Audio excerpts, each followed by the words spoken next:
सोलापूर शहरात एक धक्कादायक आणि रहस्यमय घटना समोर आली आहे। अक्कलकोट रोड परिसरातील कलावती नगर येथे राहत्या घरात पती पत्नीचे मृतदेह आढळून आल्याने एकच खळबळ उडाली। दोघेही तोंडातून फेस येत बेशुद्ध अवस्थेत आढळून आल्यानंतर त्यांना शासकीय रुग्णालयात नेण्यात आले, मात्र उपचारापूर्वीच त्यांचा मृत्यू झाल्याचे डॉक्टरांनी घोषित केले। ही आत्महत्येची घटना आहे की यामागे अन्य काही कारण आहे, याबाबत सध्या संभ्रम कायम असून MIDC पोलीस सखोल तपास करत आहेत। सदर घटना सोलापूर शहरातील कलावती नगर परिसरात घडली आहे। मयत पतीचे नाव सोमनाथ धानप्पा पाटील वय 40 तर पत्नीचे नाव श्रीदेवी सोमनाथ पाटील वय 35 असे आहे। हे दाम्पत्य मूळचे दक्षिण सोलापूर तालुक्यातील शिरपडहळ्ळी येथील रहिवासी असून सध्या ते सोलापूर शहरातील कलावती नगर येथे वास्तव्यास होते।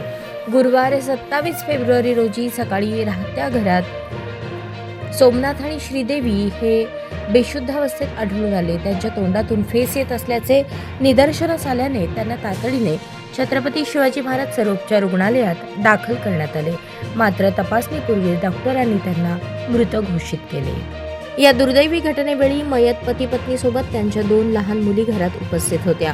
आई वडील सकाळी उठत नसल्याचे लक्षात आल्यानंतर मुलींनी तात्काळ आपल्या काकांना फोन करून माहिती दिली। काकांनी घटनास्थळी धाव घेत दोघांनाही रुग्णालयात दाखल केले, मात्र तोपर्यंत उशीर झाला होता। या प्रकरणात पोलिसांकडून मिळालेल्या प्राथमिक माहितीनुसार घटनास्थळी एक चिठ्ठी सापडल्याची चर्चा आहे, मात्र याबाबत पोलिसांनी अद्याप कोणतीही अधिकृत माहिती दिलेली नाही। त्यामुळे ही आत्महत्या की विषबाधा अथवा इतर कोणते कारण याबाबत सध्या कोणतेही स्पष्ट कारण नाही।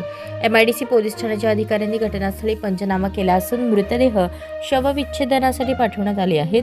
पोस्टमॉर्टम अहवालानंतरच मृत्यूचे नेमके कारण स्पष्ट होणार असल्याचे पोलिसांनी सांगितले।